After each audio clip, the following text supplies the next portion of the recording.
আসসালামু আলাইকুম। নতুন সমাধানে আবার হাজির নতুন কিছু নিয়ে। আজ দেখো ব্যাঙের ছাতা অথবা মাশরুম যেটাই বলেন না কেন এটার সাথে কীভাবে করতে আমি দেখাই দেবো।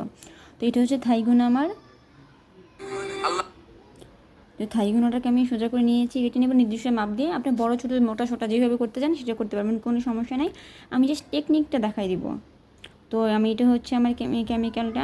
আর কেমিক্যালটা অনেকে বলছে আপু একটু যদি রিপিট করতেন, আমি আসলে দেখতেছি যে রিপিট করাটা একটু উত্তম হবে, আমার ভালো হবে মনে হয়, যেটা আমি অনেক আগে আবার রিপিট করেছি।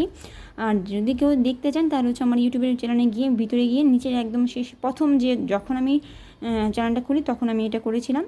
তো যাই হোক, এখন ওটা হচ্ছে আমি এভাবে করে মোট করে নেবো, যে চিকন যে নিচের অংশটা মোটা থাকবে, তারপর উপরে উর্দুতে আর কি হালকা চিকন হয়ে আসবে। ব্যাঙের সাথে নর্মাল কিন্তু এরকমই হয়। তো আমি দুটো করে নিব।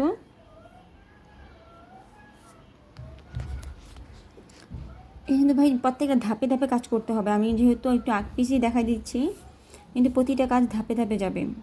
বিশেষ করে হচ্ছে এখানে কাজ হচ্ছে শুকানোর একটা ব্যাপার থাকে, যে অনেকটা সময় লাগে শুকাতে। তো যেহেতু এত সময় হবে না, আমি এই শর্ট টাইমে যতটুকু দেখানো যায় জাস্ট চেষ্টা করতেছি দেখানোর জন্য।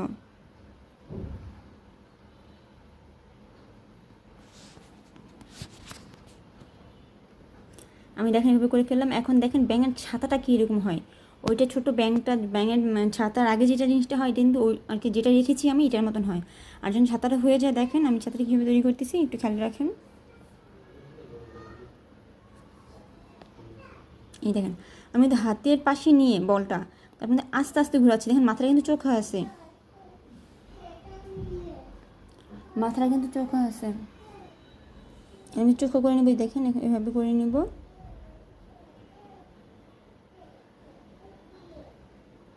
দেখতেছেন এমন হয়ে গেল।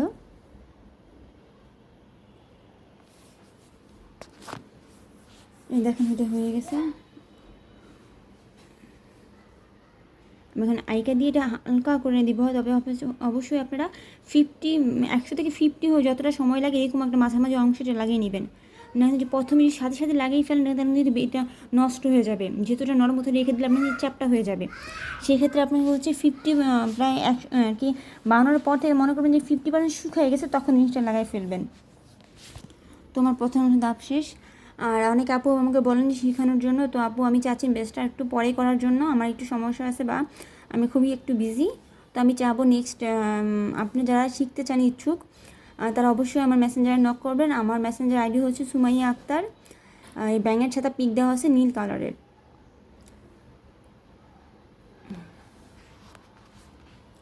এখন যে কক্সিটা আমি ভিতরে দিয়ে দিব।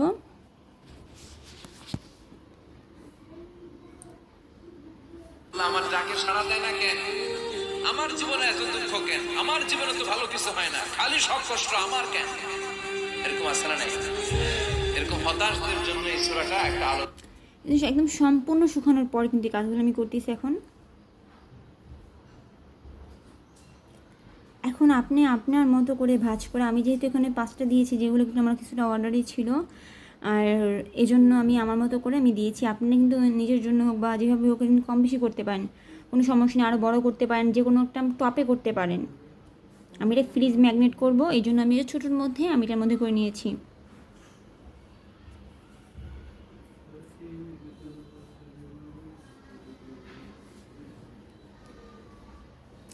আর যারা আমার চ্যানেলে নতুন অবশ্যই সাবস্ক্রাইব করে দিয়ে বেল আইকন টিপ দিয়ে পাশেই থাকেন। লাইক শেয়ার কমেন্ট এটা একটু করে দিয়েন। মোটিভেশনাল সূরা আলহামদুলিল্লাহ পড়েন। বিশ্বনবীকে আল্লাহ আশ্বস্ত করলেন আর এই সূরাটা নাযিল করলেন আর বললেন ওয়াদ-দুহা। ওয়াদ-দুহা, দুহা মানে আলো, দুহা মানে আলো, প্রভাতের সূর্য কিরণের শপথ। Look up, the sunlight, it's a very beautiful day out there. নবী হতাশ হবেন না, বেরোন, সকালের সূর্যটা কত সুন্দর, কি ঝলঝলে পৃথিবী, ফকফকে আর টকটকে, দেখলেই মনটা ভরে যায়, ঠিক কি না? দোহা, দোহা মানে আলো, আশার আলো, সম্ভাবনার আলো। আমাদের জীবনে আলোর দরকার আছে না নেই? আলো না থাকলে আমরা বাঁচতে পারবো? আলো লাগে বড় আলো। এই আজকে আলো না থাকলে আমার দেখা যেত। এজন্য কোরআনকে আল্লাহ আলো বলেছেন। কোরআনকে কি বলেছে? কিতাবুন আনজালনাহু ইলাইকা লিতুখরিজান নাস।